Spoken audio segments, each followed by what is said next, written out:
dry clutch on a Ducati.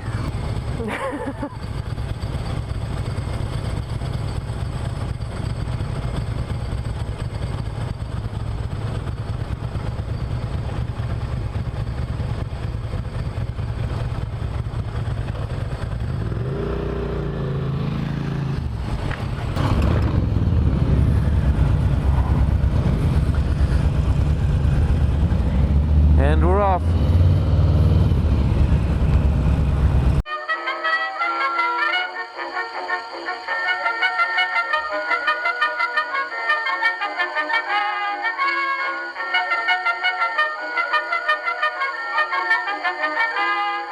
Hey everybody, it's Fanny here. In my ongoing search for my new UK motorcycle, I convinced Dick to take a ride on a couple of Harley Davidsons. In this episode, I ride the Harley Sportster 48 while Dick rides the Lowrider S. The 48 is an air-cooled Evolution 1202cc V-twin. It delivers 73 foot-pounds of torque with a mere 60 brake horsepower. It's Kevlar belt-driven, it has a 5-speed transmission, it runs 16-inch wheels front and back. It specs a single disc brake on the front and rear with ABS, which is an $800 add-on in the US. It has a low 28-inch seat height, which I really appreciate, and a 2.1-gallon fuel tank. This version has stock exhaust, which I was disappointed to learn sounded a bit soulless. It has halogen lights and indicators, which seem a bit dated to me for 2020. This is my first time on a Harley Davidson, and I have to admit, I'm excited to see what all the hubbub is about.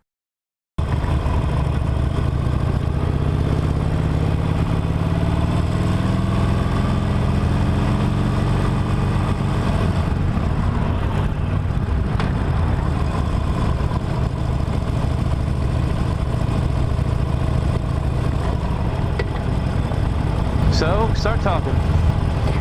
Wow, I'm just, you gotta give me a minute to collect myself here. I think I just pissed my pants. Honest to God.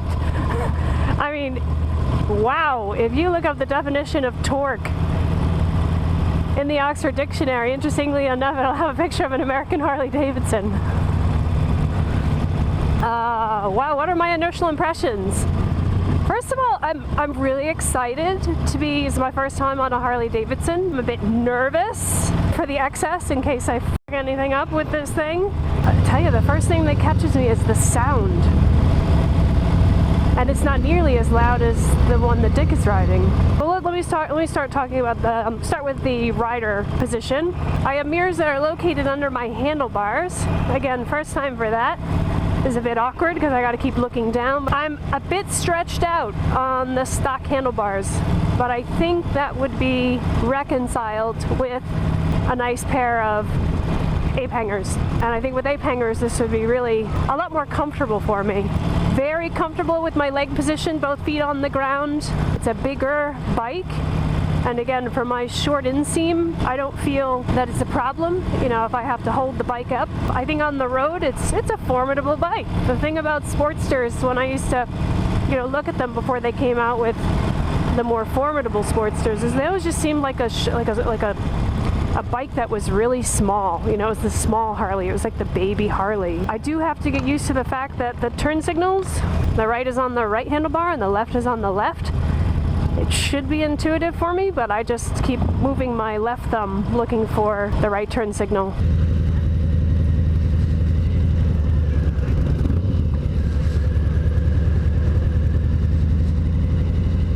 Toe pick.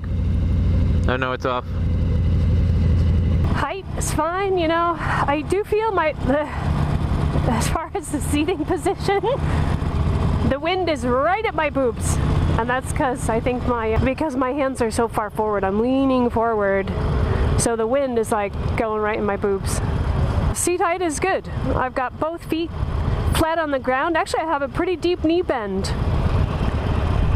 for this cruiser for me. So that's nice. It's comfortable because I can, you know, move it back and forth. I can shift my weight. You know, if it starts tipping, it feels like, the bike feels like it wants to be upright, which is handy for me. Like I said, I don't have a problem keeping a bike upright, but sometimes if there are sudden, you know, stops and jars and things like that, I want to be able to catch my balance. Gotta get used to the controls though. I feel like I could probably ride all around town in first gear. It's so friggin' powerful. Yeah. My rear brake feels a bit squishy. Like it doesn't want to grab. Like you really have to give it some force. But the front clamps. And again, the forward controls, the shifting, I just got to get used to. Your left foot is not on a keg. Yeah, I know. Okay. I'm trying to muscle train. I'm trying to get my foot to remember where it is.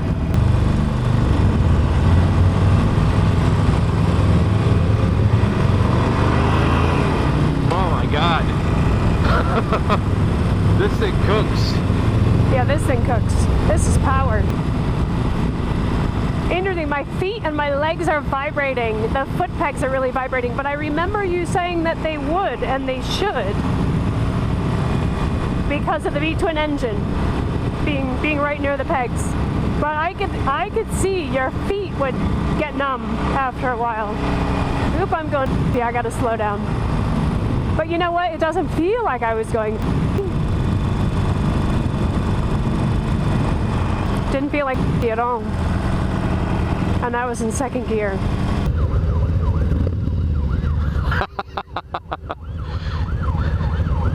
It's actually quite nuts how loud this is.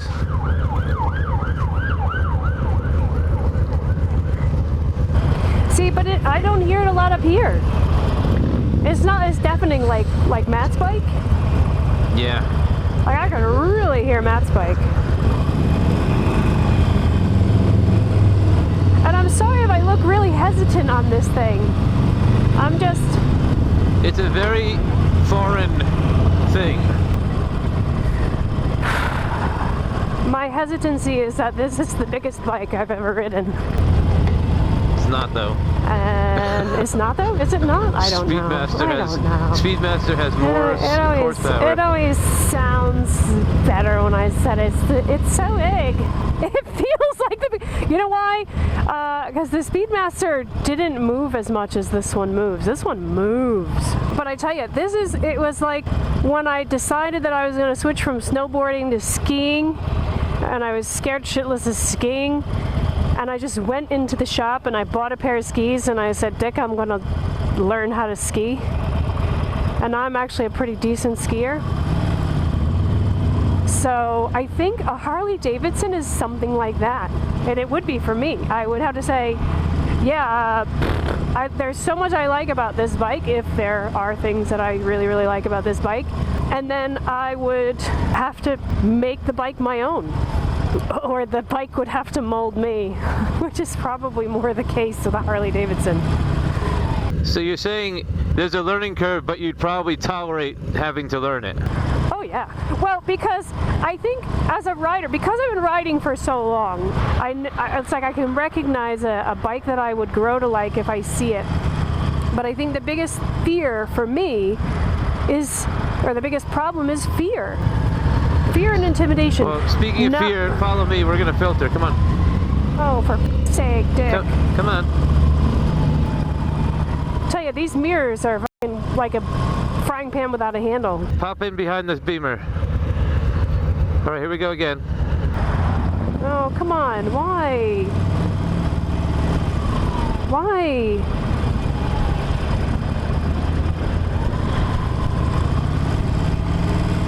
Talk about filtering. I hate f***ing filtering. That's what I'll tell you. You want me to talk about filtering? I f***ing hate it. I know, look, I know that it's a necessary evil and it's a great thing if you're in London, but when you're on a bike that's not second nature, you know, it's not your bike and you're not used to riding it, filtering is a bit it's like being a passenger when Dick drives. I gotta say, you look sexy on it. Well, thank you. All right, we're gonna filter again. Come on.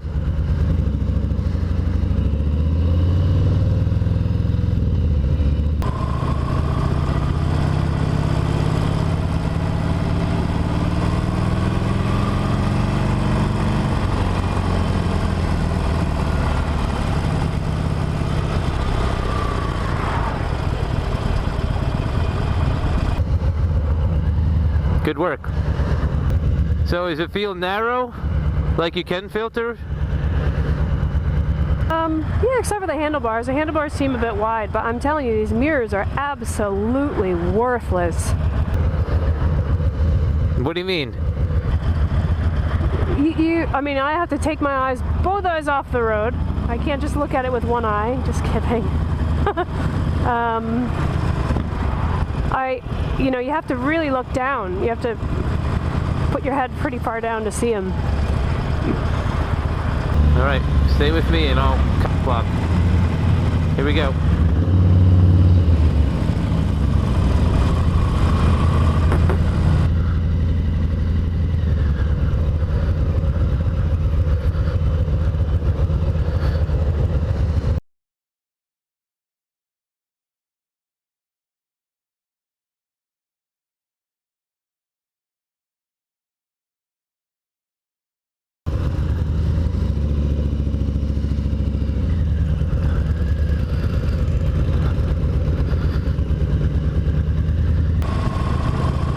I think you're getting to know it.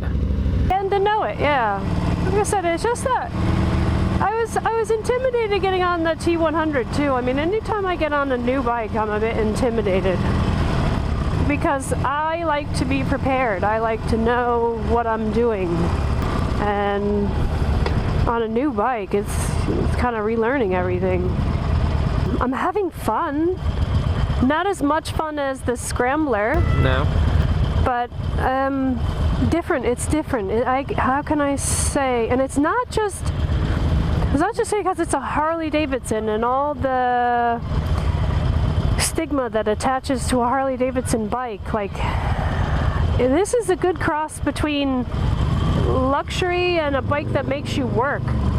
I think it's because it's making me work to learn how to ride it.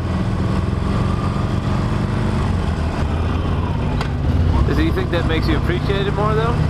Yeah. Whereas it only took me a little while.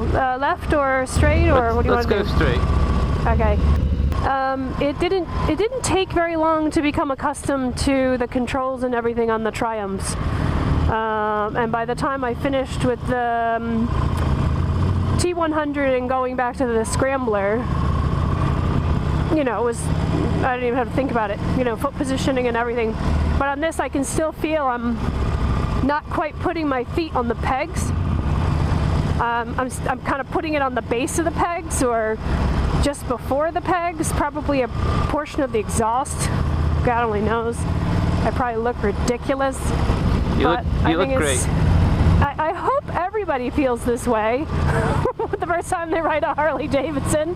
But anyway, I think back to what I was saying is that in riding on motorcycles, when the bike has power, this bike has power, but the bike also has comfort. The seat is incredibly comfortable. And here we are, kind of running medallions around town, so we're doing our urban riding. And it's not that bad. I don't feel, the only thing I would change on this bike is the handlebar height. So I wasn't so stretched out. And I think if I wasn't leaning forward so much, or if I had longer arms, I think the forward controls would feel a little bit easier to me. But I almost feel like I have to, I've got my right foot up, and you can probably see it on camera because it's ready to actuate that rear brake. But I'm still afraid I'm not going to be able to dip my toe under the shifter. So I'm kind of, putting my toe down a little bit and cheating, which probably isn't the best thing to do. But I guess in city riding conditions, you just got to be ready to shift. But I'm in first, so ready to shift out of what?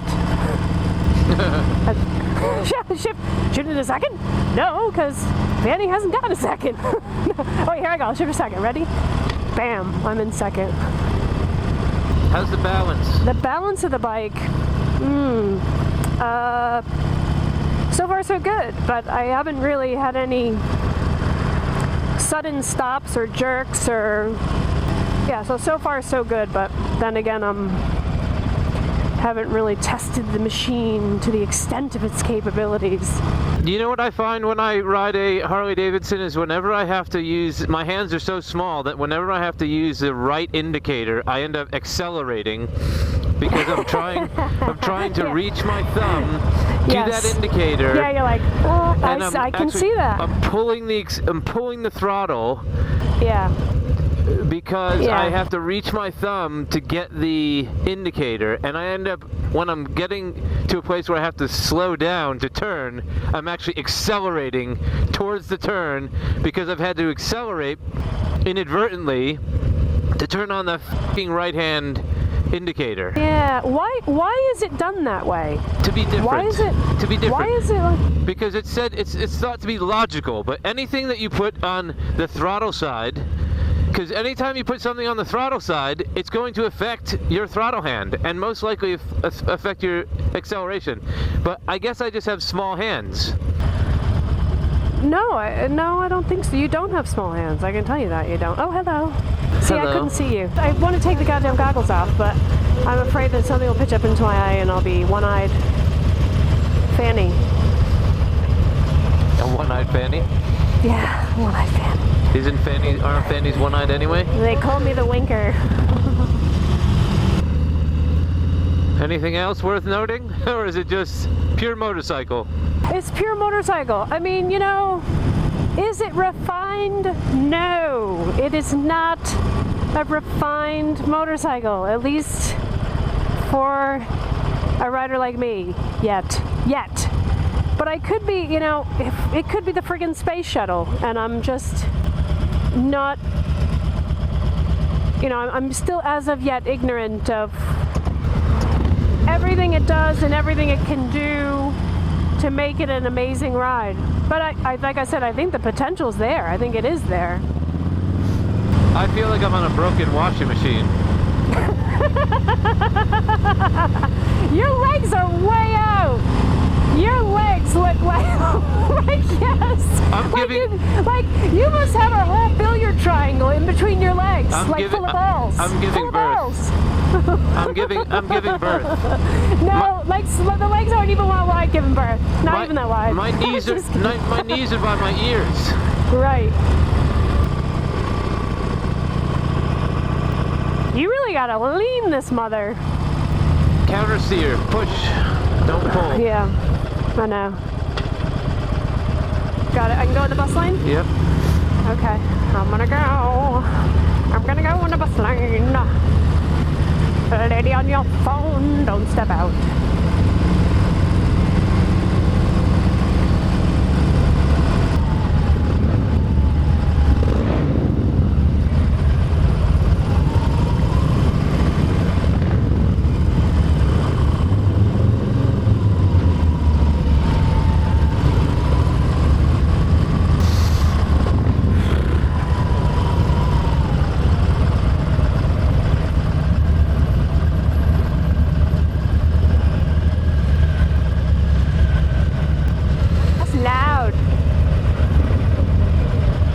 When we get through this congestion, we'll switch bikes and head back. I don't know if I can ride that one, hon. We'll go to a side street, just put your leg over, try and go 10 feet, and then if you don't want it, we can get back on the other bikes. What's the size of the engine on that? I think this is the 114. I don't know what that means. The current two bikes that you have in the Harley lineup are the 107 and the 114, which are meant to delineate some sort of capacity or output or whatever. But again, it's a V-twin. Yeah.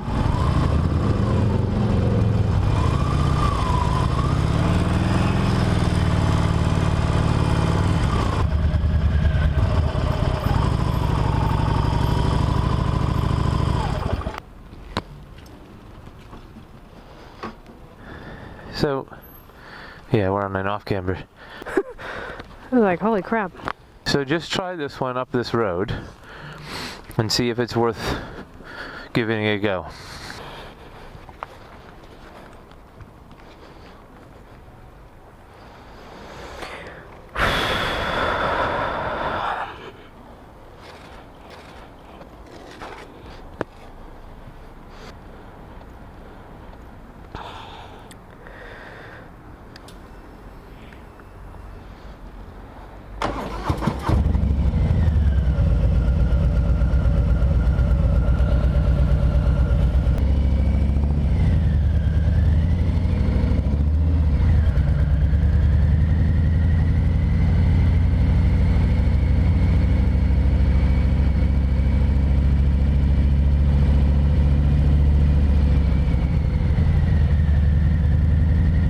You want to try it? If I could. Yeah.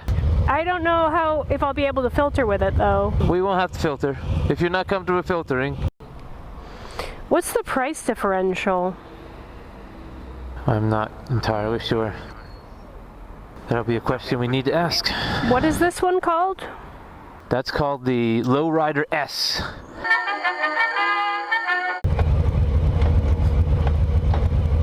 Wow, I can't find neutral. If you like that video and you want to see more like them, hit like, share, and subscribe.